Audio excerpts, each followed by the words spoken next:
राम मंदिर की सक्सेस का एक बहुत बड़ा क्रेडिट सिखों को भी जाता है, क्योंकि क्या आप जानते हो आज से 165 इयर्स पहले सिखों ने ही राम जन्मभूमि मूवमेंट की शुरुआत की थी।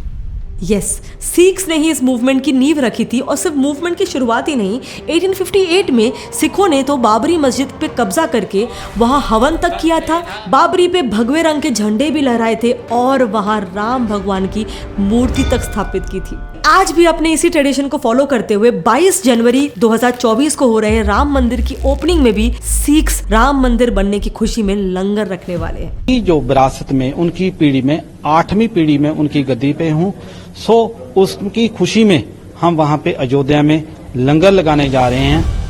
सिखों के एक बाबा रंजीत सिंह रसुलपुर जी ने तो ये तक कहा है कि ये मोमेंट हिंदू और सिख्स के लिए एक सेलिब्रेशन करने वाला है।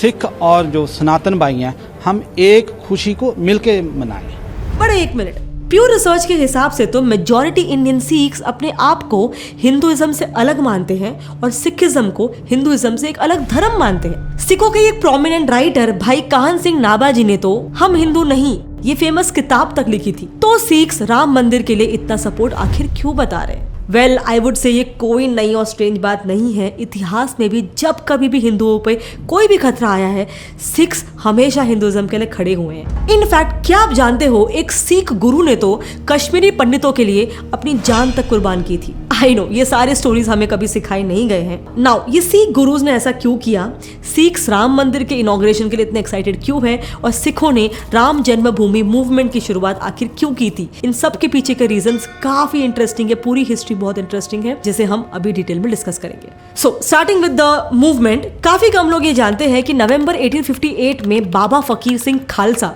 एक निहंग सिख गुरु पे राम जन्मभूमि मूवमेंट शुरू करने का पहला कोर्ट केस दर्ज है, क्योंकि 28 नवंबर को बाबा फकीर जी 25 हथियारबंद निहंग सिखों के साथ बाबरी मस्जिद के अंदर घुस गए थे और फिर वहां घुसकर उन्होंने रातों रात एक चबूतरा यानी कि एक प्लेटफॉर्म बनाकर उस पर सबसे पहले तो राम भगवान की मूर्ति स्थापित कर दी। उन्होंने फिर बाबरी पे भगवा रंग के झंडे भी फहराए और उन्होंने उस मूर्ति की पूजा और हवन करके पूरे बाबरी के दीवारों पर राम राम भी लिख दिया। इसके बाद अगले कुछ 10-12 दिनों तक वो सारे सिख साधुज वही रहने लग गए, लेकिन फिर इसके खिलाफ बाबरी के एक ऑफिशियल यानी कि खतीब जिनको कहा जाता था, उन्होंने ब्रिटिश गवर्नमेंट के पास एक कंप्लेंट फाइल कर दी। इस कंप्लेंट के बाद बाबा फकीर पर फिर एक केस दर्ज हुआ और उनको 10 दिसंबर 1858 को मंदिर से फोर्सफुली निकाला गया और फिर ये बन गया राम जन्मभूमि मूवमेंट का पहला रजिस्टर केस। इस इंसिडेंट को बाय द वे 2019 की सुप्रीम कोर्ट की वर्डिक्ट में भी एज अ प्रूफ यूज किया गया है, क्योंकि जैसे मैंने बताया ये पहला रजिस्टर्ड डॉक्यूमेंट है जिसे सुप्रीम कोर्ट ने बाबा फकीर पे हुए उस वक्त की एफआईआर को as one of the evidence use किया, ये प्रूफ करने के लिए कि उस जगह पे राम मंदिर था। अब उन सिख गुरुज ने ऐसा क्यों किया, इसका एक्चुअली कोई क्लियर आंसर अवेलेबल नहीं है, लेकिन रिनाउंड हिस्टोरियन मीनाक्षी जैन की book the battle for Rama में इसके पीछे का एक रीजन बताया गया है और वो रीजन है 1855 में हुए हनुमानगढ़ी कॉन्फ्लिक्ट, जो टेम्पल एक्चुअली आज भी राम जन्मभूमि मंदिर के जस्ट 450 मीटर्स पे ही सिचुएटेड है।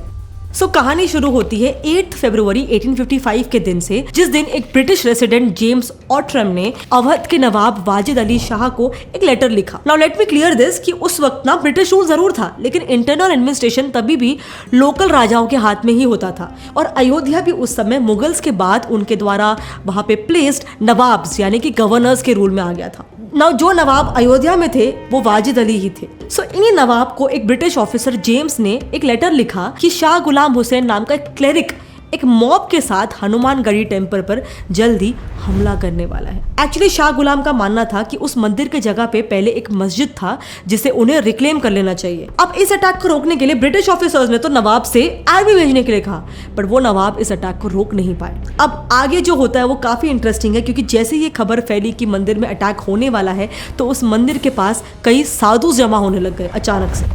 लेकिन वो स्टोरी स्टार्ट करने से पहले मैं काफी इंपॉर्टेंट सोल्यूशन लेकर आई हूँ उन सभी इंडियंस के लिए जो यूरोप से इंडिया मनी ट्रांसफर करना चाहते हैं, प्रॉफी एप्लीकेशन। इस ऐप की खास बात यह है कि नॉर्मली आपने देखा होगा कि मार्केट में मौजूद सभी एप्लीकेशंस इंटरनेशनल ट्रांसफर के लिए कम से कम 3 से 4% कमीशन चार्ज करते हैं, लेकिन प्रॉफी पर इंटरनेशनल ट्रांसफर करने के लिए कोई कमीशन नहीं लगता है। मतलब इनके मार्केट बीटिंग एक्सचेंज रेट्स की वजह से एवरी टाइम आपको हर यूरो पर बाकी एप्स के मुकाबले एक्स्ट्रा रुपीस मिलता है। And the best thing is जहां बाकी इंटरनेशनल ट्रांसफर्स के लिए कम से कम 24 आवर्स लगते हैं, वहीं इसकी मदद से आप कुछ ही मिनटों में फास्ट डिपॉजिट कर सकते हो। प्लस ये ऐप काफी यूजर फ्रेंडली है, आपको बस ऐप इंस्टॉल करके उस पर रजिस्टर करना है एंड फिर आप European bank cards, accounts, Apple पे और गूगल पे से भी पैसे भेज सकते हो। प्लस आपके पहले ट्रांसफर पर आपको स्पेशल प्रोमो एक्सचेंज रेट भी मिलेगा।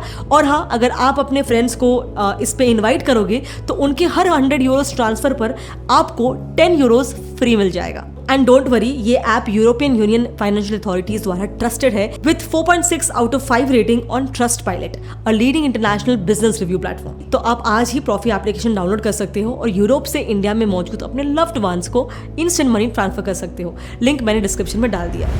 Now coming back to the story, हम डिस्कस कर रहे थे कि जब नवाब इस मंदिर के अटैक को रोक नहीं पाए तो जैसे ही ये खबर फैली कि मंदिर में अटैक होने वाला है, उस मंदिर के आसपास अचानक से कई सारे साधु जमा होने लग गए। इन साधुज ने फिर गुलाम शाह की अटैक को ना ही सिर्फ रोका बल्कि उसे बुरी तरह से हरा भी दिया। लेकिन अनफॉर्चुनेटली उनकी हार के बाद भी ये मुद्दा रुका नहीं और इस पर कॉन्फ्लिक्ट्स और अटैक्स चलते ही रहे। लेकिन फिर फाइनली 11 अगस्त 1855 को कुछ साधुज ने ब्रिटिश ऑफिसर्स के पास 2 बॉन्ड्स यानी कि अंडरटेकिंग साइन करते हुए भेजा। इसमें उन्होंने 2 मेजर बातें लिखी थी। पहली ये कि हम साधु लड़ना नहीं चाहते, हमें पीस चाहिए। और दूसरी बात ये थी कि वहां के नवाब और ब्रिटिशर्स एक 3 मेंबर इंडिपेंडेंट इन्वेस्टिगेशन कमेटी बनाए जो फिर उस हनुमानगढ़ी टेंपल में जाकर ये इन्वेस्टिगेट करे कि वहां वाकई में एक मस्जिद है या नहीं।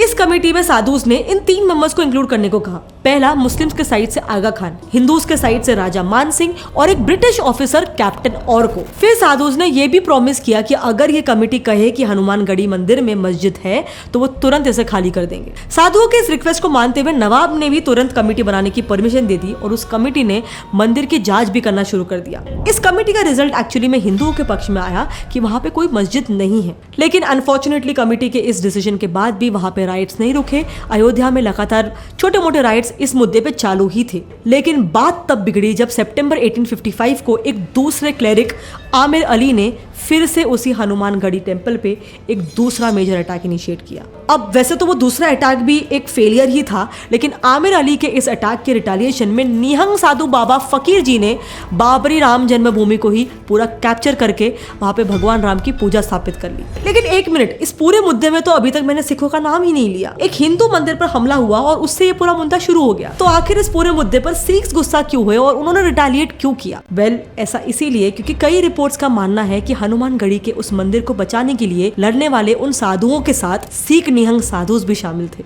यस, सिख्स भी उस मंदिर को बचाना चाहते थे और इसीलिए जब हनुमानगढ़ी टेंपल पर उसी मंदिर पर दूसरा अटैक हुआ तब उसके रिटेलिएशन करने के लिए बाबा फकीर ने बाबरी को ही अपने कब्जे में ले लिया।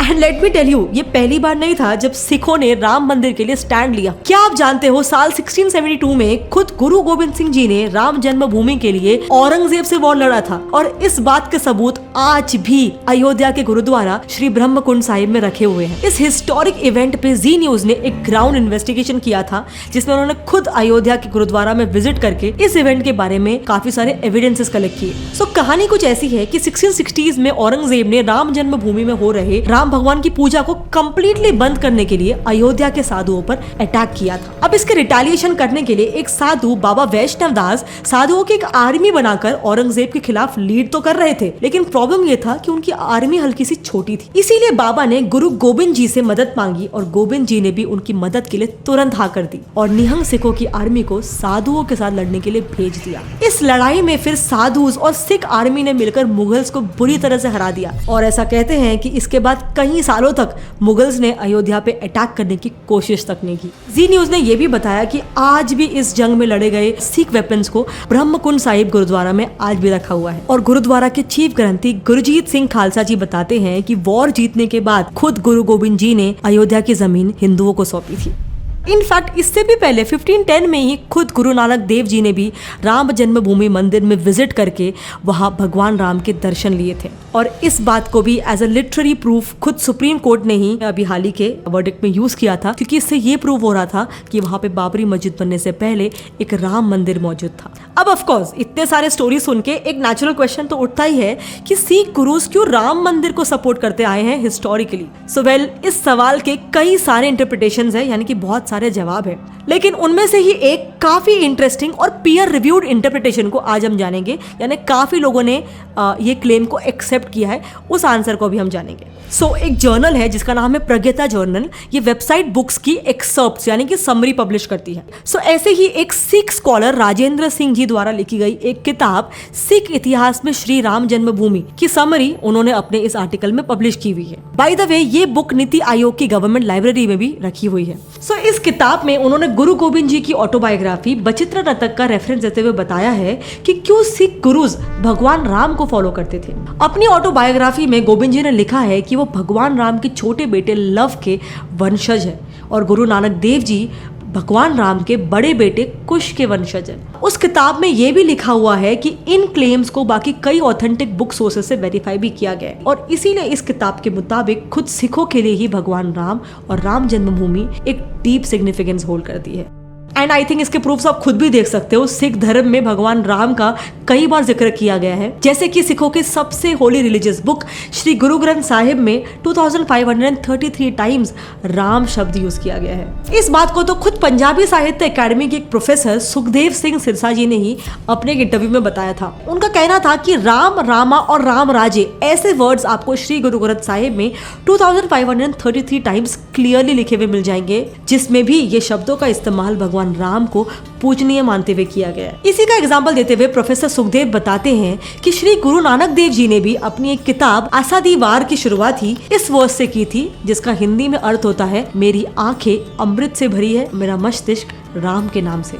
बेसिकली उनका मतलब था यहाँ क्लियरली राम शब्द का यूज भगवान के प्रति प्रेम दिखाने के लिए किया गया है। और इसीलिए जैसे मैंने आपको बताया कि हिंदूज के प्रति इसी अफेक्शन की वजह से इतिहास में कई बार सिखों ने हिंदूज के लिए एक मेजर स्टैंड लिया है। क्या आप जानते हो कि 9th सिख गुरु तेज बहादुर जी ने कश्मीरी पंडित्स के लिए अपनी जान तक दे दी थी। एक्चुअली औरंगजेब के फोर्सफुल कन्वर्जन से परेशान होकर 500 कश्मीरी पंडित्स का एक समूह गुरु तेज बहादुर जी से मिला और उन्होंने उनसे प्रोटेक्शन मांगा। गुरु जी ने फिर इन्हीं कश्मीरी पंडितों का दर्द फील किया और औरंगजेब को एक डायरेक्ट चैलेंज कर दिया। उन्होंने कश्मीरी पंडितों से कहा कि वो औरंगजेब से जाकर कहे कि अगर वो गुरु तेज बहादुर जी को अपना धर्म बदलवाने में सक्षम होता है तो कश्मीरी पंडित भी अपना धर्म बदल देंगे। इस ओपन चैलेंज के बाद मुगल आर्मी ने भी गुरु जी को अरेस्ट कर लिया और उन्हें काफी क्रूरता से टॉर्चर किया। लेकिन हाँ, गुरु जी ने झुकने से साफ मना कर दिया। पर अफसोस, अंत में गुस्से में आकर औरंगजेब ने उनका एग्जीक्यूशन का ऑर्डर दे दिया और औरंगजेब के इसी ऑर्डर पर 24 नवंबर 1675 को दिल्ली के चांदनी चौक पर गुरु तेज बहादुर जी का सर कलम कर दिया गया।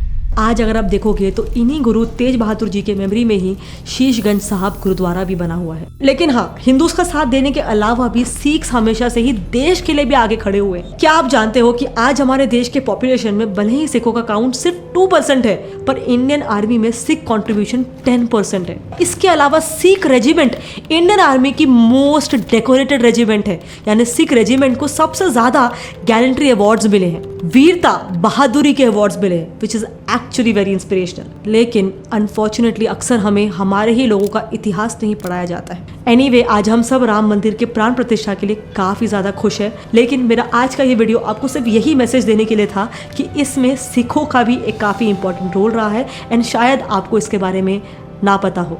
इनफैक्ट मुझे भी ये सारी चीज़ें नहीं पता थी, रिसर्च के टाइम ही ये सारी चीज़ें इन्फॉर्मेशन बाहर निकली and I was very surprised. तो इसीलिए प्लीज़ इस वीडियो को जितना हो सके अपने फ्रेंड्स और फैमिली के साथ ज़रूर शेयर करना, क्योंकि हमें डेफिनेटली सिखों के इस मेजर कॉन्ट्रीब्यूशन को हर इंडियन तक फैलाना चाहिए। ऑल्सो हाँ, अगर आपको ऐसे वीडियोस पसंद आते हैं तो क्या आप जानते हो हाल ही में हम इंडियंस ने मालदीव्स को बॉयकॉट करके नेशनलिज्म का एक ह्यूज एग्जाम्पल तो जरूर सेट किया, but you know what, Maldives का इंडिया की तरफ हेट सिर्फ हमारे पीएम को हेट करने तक ही सीमित नहीं है कि छोटा सा देश जिसकी इकोनॉमी टेक्निकली इंडिया पे ही डिपेंडेंट है, ये देश इंडिया के खिलाफ टेररिज्म फैलाने का एक हब बन चुका है। हमें 2 ऐसी रिपोर्ट्स मिली है जो ये क्लेम कर रही है कि इंडिया में 2 बार 26/11 जैसे अटैक्स होने वाले थे, जिसके पीछे हाथ था कुछ मालदीवियन टेररिस्ट का। ऑफ कोर्स फॉर्चुनेटली उसे सही टाइम पर रोक दिया गया, पर ये पूरा मामला क्या है आई डोंट थिंक इसके बारे में काफी इंडियंस जानते हैं, बिकॉज हम इंडियन टूरिस्ट मालदीव्स उसमें जाके अपने वेकेशंस बनाते हैं। इसीलिए मेरे हिसाब से हर एक इंडियन को मालदीव्स की असल सच्चाई